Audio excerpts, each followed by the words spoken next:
बड़ी खबर इस बीच समाजवादी पार्टी से स्वामी प्रसाद मौर्य का इस्तीफा। स्वामी प्रसाद मौर्य ने इस्तीफा दे दिया है। समाजवादी पार्टी के महासचिव थे, प्राथमिक सदस्यता से इस्तीफा दे दिया, एमएलसी पद से भी इस्तीफा सौंप दिया है।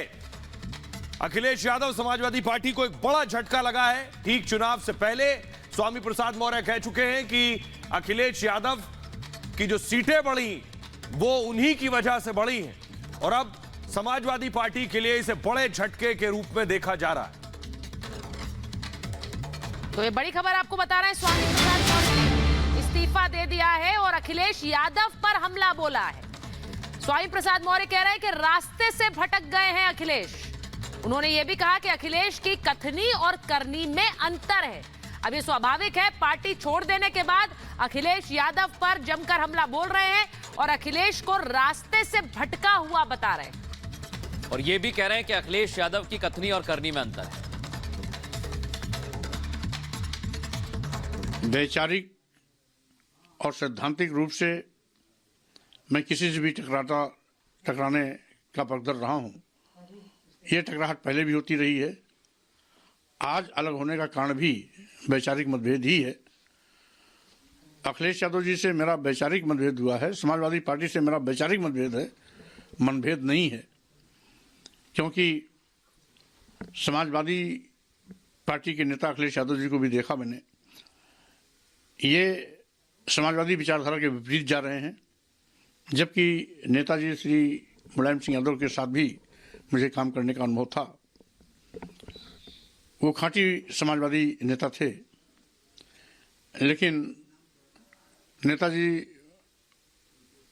मुलायम सिंह यादव जी की विरासत संभालने वाले लोग नेताजी मुलायम सिंह यादव की विचारधारा को भी ठीक से अनुकरण नहीं कर पा रहे हैं। ये दुख की बात है।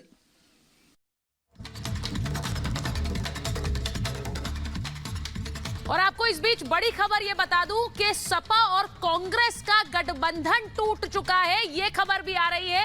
कहा यह जा रहा है कि अब किसी भी समय अखिलेश यादव सीटों का ऐलान कर सकते हैं, अकेले चुनाव लड़ने का ऐलान कर सकते हैं। यूपी में सपा और कांग्रेस के बीच गठबंधन नहीं हो पाया है और जल्द ही अब ऐलान कर सकते हैं समाजवादी पार्टी के अध्यक्ष अखिलेश यादव। अकेले चुनाव लड़ने की तैयारी में है सपा।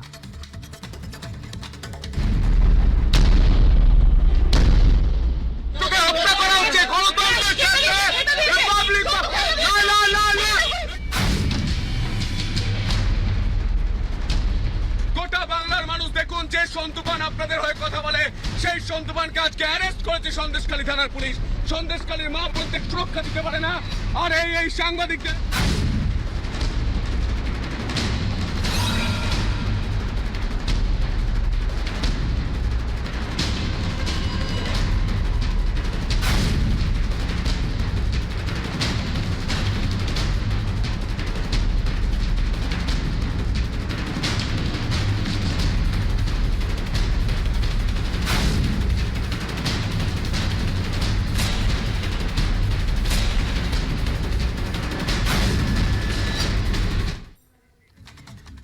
संतूपान की गिरफ्तारी के बाद केंद्रीय मंत्री स्मृति ईरानी ने बड़ा हमला किया है ममता बनर्जी और उनकी सरकार पर कि यह सरकार गुंडों की सरकार है।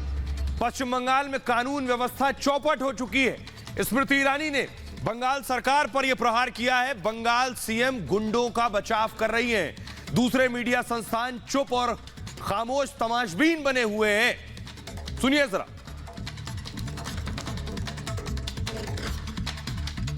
देश खाली में जिस तरीके के हालात हैं और अब हालात ये हो चुके हैं कि रिपोर्टर्स तक को निशाना बनाया जा रहा है। इस पर बात करने के लिए हमारे साथ केंद्रीय मंत्री स्मृति ईरानी जी हैं। स्मृति जी, संदेश खाली को लेकर, महिलाओं की को लेकर जिस तरीके के कदम सरकार को उठाने चाहिए थे, इसके उलट अब मीडिया को भी निशाना बनाया जा रहा है। रिपब्लिक भारत के रिपब्लिक मीडिया नेटवर्क के जो रिपोर्टर हैं, जो वहाँ सच्चाई दिखाने की कोशिश कर रहे हैं, तो उन्हें तक गिरफ्तार कर लिया जाता है। ये पहली बार नहीं हुआ है कि रिपब्लिक की पत्रकारिता को इस प्रकार से एक धावा। देश खाली में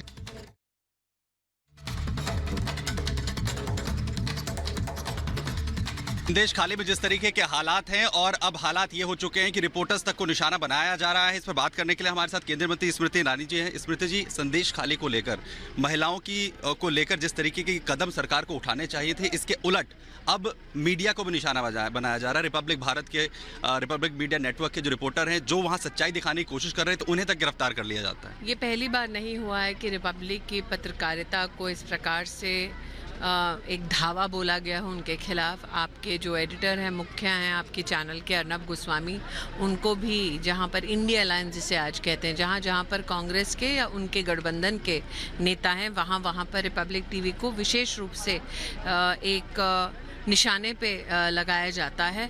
मैं स्तब्ध हूँ। आज मैंने सुबह देखा कि किस प्रकार से पत्रकार गुहार लगा रहे थे, जिनको अवैध रूप से पकड़ा गया है कि उनकी ना मेडिकल एग्जामिनेशन हो रही है, उनसे कागज़ पर जबरन साइन करवाया जा रहा है। तो मुझे लगता है देश भर के मीडिया एजेंसीज़ को जागरूकता से इस विषय पर ठोस कदम उठाने चाहिए। मीडिया हमारे देश में हमारे लोकतंत्र का एक बहुत ही बृहद स्तंभ है, बहुत ही ज़रूरी स्तंभ है। और अगर आज दूसरे चैनल्स या दूसरे पब्लिकेशंस के पत्रकार चुप्पी साध कर बैठ गए, तो आज रिपब्लिक की बारी है, कल किसी और जर्नलिस्ट के साथ ये हो सकता है।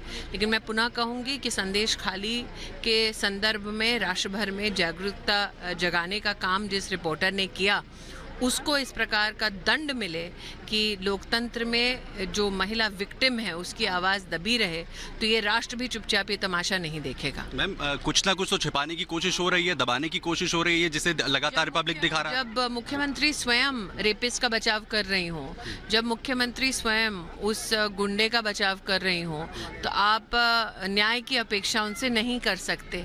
लेकिन दुस्साहस इतना कि अब पत्रकारों के ऊपर भी इस तरह का प्रहार हो। पत्रकार अपने कर्तव्य का पालन कर रहा था। रिपब्लिक के लिए इस प्रकार का अटैक नया नहीं है, लेकिन संदेश खाली में जो हुआ, ये कोई भी राजनीतिक दृष्टिकोण से स्पॉन्सर्ड इवेंट नहीं था। ये वो क्षेत्र है जहां पर लोगों ने ममता बंदोपाध्याय का समर्थन किया था। तो अपने ही समर्थकों के परिवार की महिलाओं का शोषण करना, ये जब दृश्य विश्व के सामने और विशेषता भारत के सामने आया, तो निश्चित रूप से देश भर में इस संदर्भ में आक्रोश है। मैम, आखिरी सवाल, क्योंकि शाहजहां शेख की गिरफ्तारी नहीं हो रही है, लेकिन रिपोर्टर्स को गिरफ्तार किया गया। पहले दिन ही कहा था, शाहजहां शेख एंटिसिपेटरी बेल ले रहे हैं, अपने वकील के साथ फिजिकली उपलब्ध हैं, पेपर्स साइन करने के लिए।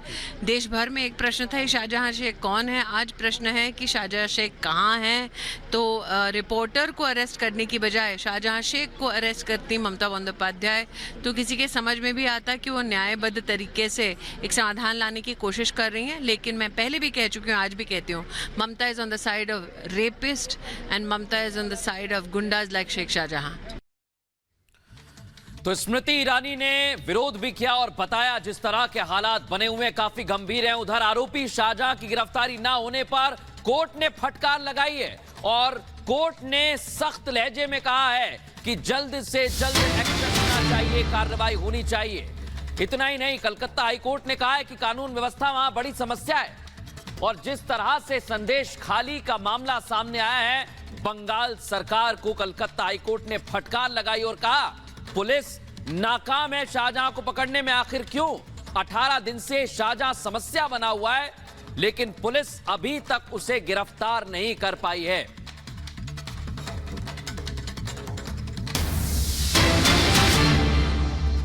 और बड़ी खबर आपको बताएं कि एनसीडब्ल्यू अध्यक्ष रेखा शर्मा का खुलासा, बंगाल डीजी ने लापरवाही की बात मानी है, कह रही है रेखा शर्मा। वो कह रही है डीजी के मुताबिक लापरवाही से बात बिगड़ गई है।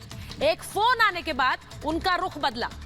अब ऐसा कह रही है रेखा शर्मा के बहुत ज्यादा दबाव में दिख रहे थे डीजी। शाहजहां का नाम लेने से भी वो घबरा रहे थे।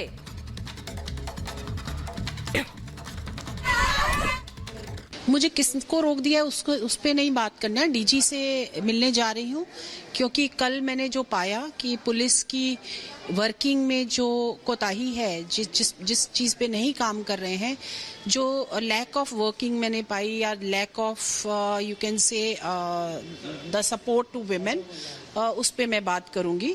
और मैं ये भी कुछ सजेशंस दूंगी कि पुलिस को किस तरह से महिलाओं को हेल्प करने के लिए आगे बढ़ना चाहिए।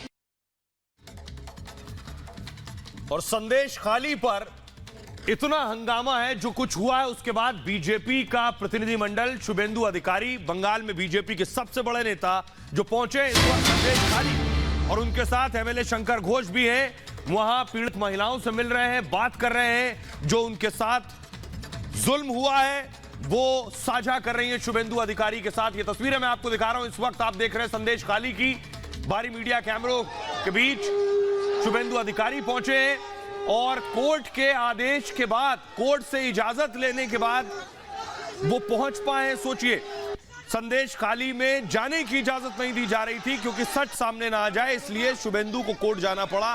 कोर्ट ने कहा कि शुभेंदु अधिकारी जाएं वहां, उसके बाद भी 1 घंटा इंतजार करना पड़ा उन्हें और फिर उनकी एंट्री हुई।